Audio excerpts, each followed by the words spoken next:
नमस्कार दोस्तों, हमारे चैनल एनिग्मेटिक भारत में आप सबका स्वागत है। अभी तक हमने आप सबको प्रभु श्री हरि नारायण के 3 महारूपों के बारे में बताया है, लेकिन आज हम प्रभु के उस रूप के बारे में आप सबको बताएंगे जिनको भगवान हरि नारायण का सबसे उग्र एवं सबसे भयंकर रूप माना जाता है। इनकी शक्तियों का अनुमान आप लोग इस बात से लगा सकते हैं कि प्रभु महादेव के उग्र रूप प्रभु वीरभद्र जी भी इनको रोकने में असमर्थ हो गए थे। जी हाँ, मैं भगवान श्री नरसिम्हा की बात कर रहा हूँ।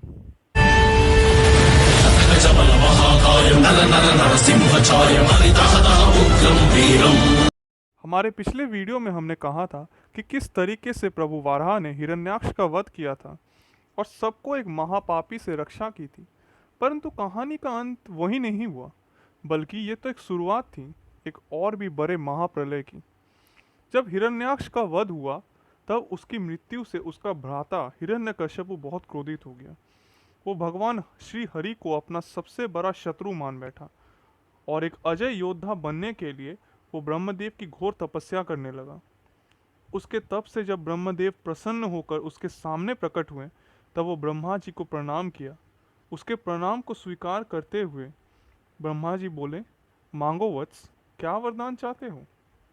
ये सुन हिरण्यकश्यपु ने कहा कि हे ब्रह्मदेव, मुझे वर दें कि ना देव ना दानव ना मनुष्य ना जानवर, ना दिन ना रात्रि, ना घर के अंदर ना घर के बाहर, ना जल में ना स्थल में और ना ही आकाश में, ना शस्त्रों से ना अस्त्रों से मेरा वध कर सके। प्रभु, वरदान दीजिए। ये सुन ब्रह्मा जी बोले, तथास्तु पुत्र। अब ये शक्तिशाली वरदान पाकर वो खुद को अजय समझने लगा। उसने देवलोक पर आक्रमण कर दिया और देवलोक पर भी अपना आधिपत्य स्थापित कर दिया, जिससे उसका शक्ति पर और भी अहंकार हो गया। उसने अपने बल और प्रताप के दम पर समस्त मनुष्यों, देवों, दानवों और गंधर्वों एवं पशुओं को भी झुका दिया। अपने शत्रुता और हरि नारायण के प्रति द्वेष के कारण उसने ये घोषणा कर दी कि जो भी भगवान श्री हरि नारायण की पूजा करे उसको मृत्यु दंड दिया जाए।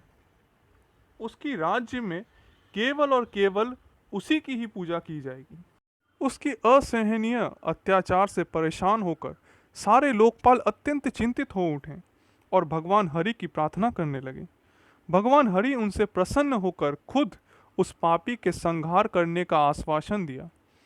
हिरण्यकश्यपु का पाप इतना बढ़ गया था कि उसने अपने पुत्र, जो कि खुद भगवान हरि के अटूट भक्त थे, उसको भी नहीं बख्शा और कठोर से कठोर दंड दिया। प्रहलाद जी भगवान हरि के एक अटूट भक्त हैं। गुरुकुल में अपने बालकाल में वे खेलने की जगह भगवान हरि की भक्ति किया करते हैं और अन्य सारे असुर बालकों को भी धर्म की उपदेश दिया करते हैं। ये देख हिरण्यकश्यपु से रहा न गया। वो इतना क्रोधित हो गया कि उसने अपने ही पुत्र को बंदी बनाकर राज्यसभा में खड़ा कर दिया। अपने पुत्र को सामने पाकर हिरण्यकश्यपु बोला कि मूर्ख, किसके बल पर तू इतना निर्भय होकर मेरी आदेशों का उल्लंघन कर रहा है? इस पर प्रहलाद जी बोले कि पिताश्री, उनके बल पर जो समस्त जगत के पालनहार एवं सृजन करता है, जिनकी शक्ति से समस्त जग में सब घटित होती है, जो सर्वव्यापी और सर्वस्व मौजूद है, मैं उनकी ही पूजा करता हूँ। मैं मेरे प्रभु श्री हरि नारायण की पूजा करता हूँ। ये सुन हिरण्यकश्यपु क्रोध से चिल्ला उठा कि तू फिर उस हरि का नाम ले रहा है। और ये कहकर वो अपने सिंहासन से कूदकर उसके सामने आ गए और बोले कि कहाँ कहाँ है तेरा नारायण, स्तंभ में? ये कहकर उसने अपने पूरे बल से उस स्तंभ पर प्रहार किया कि तभी उसने देखा कि भगवान नारायण अब उसी स्तंभ से अपने सबसे उग्र एवं महाशक्तिशाली अवतार प्रभु नरसिम्हा के रूप में प्रकट हुए। वो आधे मानव और आधे सिंह के रूप में थे। उन्होंने हिरण्यकश्यपु से कहा कि अत्याचारी राक्षस, तेरे पाप का घड़ा भर चुका है, अब तेरा अंत समीप है। और उन दोनों में एक भीषण युद्ध छिड़ गया। जब युद्ध में हिरण्यकश्यपु बहुत आहत हो गया तब प्रभु ने ही उसको उसी का वरदान स्मरण कराया और बोले, अरे मूर्ख, देख, ये ना दिन है ना रात, संध्या काल है। ये ना घर के बाहर है और ना ही अंदर, चौखट है। और तू ना जल में है ना स्थल में और ना ही आकाश में मेरी जंगा में है। और मैं न मनुष्य हूँ ना ही जानवर, मैं नरसिंह हूँ। और मैं ना ही शस्त्रों से और ना ही अस्त्रों से, बल्कि अपने नखों से तेरा अंत करूँगा। और ये कहकर गरजते हुए भगवान नरसिंह ने उस पापी दुराचारी का वक्षस्थल फाड़कर उसका वध किया।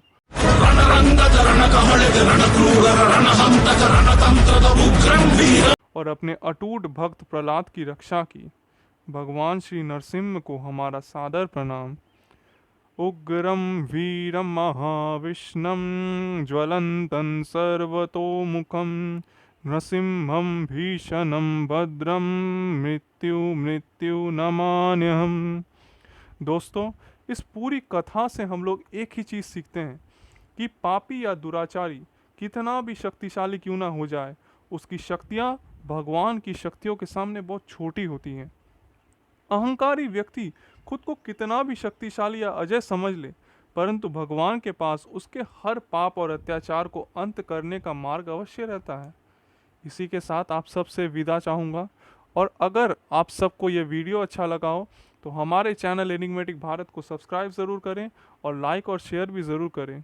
मिलते हैं हम लोग अपने दूसरे वीडियो में, और फिलहाल के लिए नमस्कार।